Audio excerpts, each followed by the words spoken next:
C'est dans les bois de bouleau que prospère l'Ungulina betulina, appelé plus communément polypore du bouleau.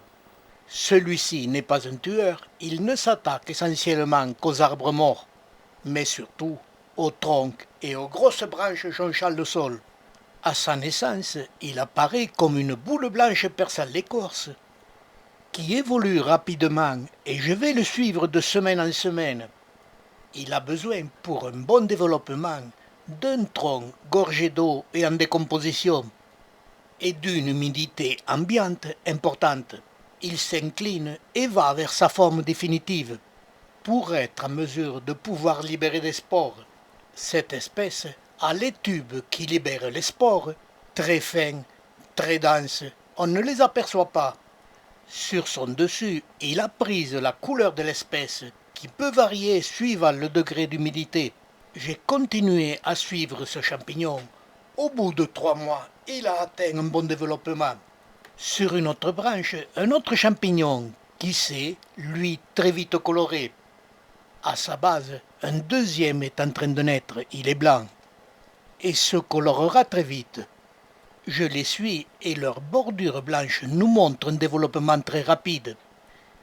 Ils prennent aussi diverses formes, plates ou ondulées, tout en changeant de couleur, qui peut varier dès leur naissance.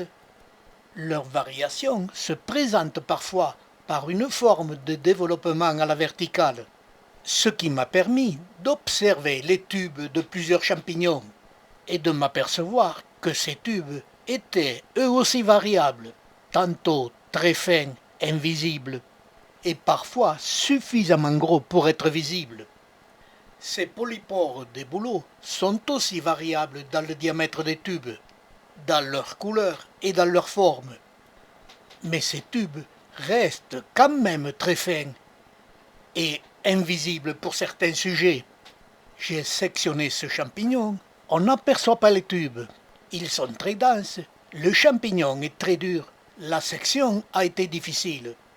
Avec ce champignon, là aussi, vouloir faire une variété de l'espèce à chaque changement de critères deviendrait infernal. Je préfère dire espèce variable et je vous montre les variations. Remarquez la couleur de celui-ci et la tache faite par une limace. Une semaine après, la tache reste la même, mais la couleur du champignon a changé. Ils changent de couleur suivant l'humidité et au fur et à mesure de leur développement.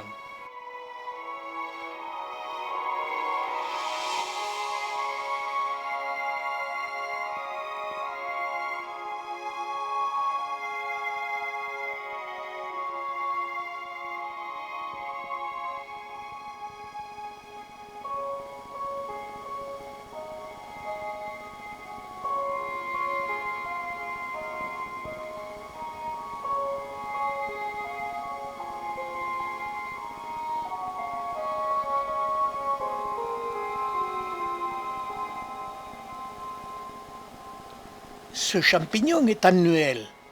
En fin d'automne, dès les premiers froids, il va geler. Il se couvrira de mousse pendant l'hiver et se présentera au printemps, blanc et méconnaissable. Certains sujets, étant nés trop tard en automne, subiront le même sort. Au printemps suivant, malgré la présence de champignons morts, des nouveaux sujets viendront se développer sur ces troncs morts.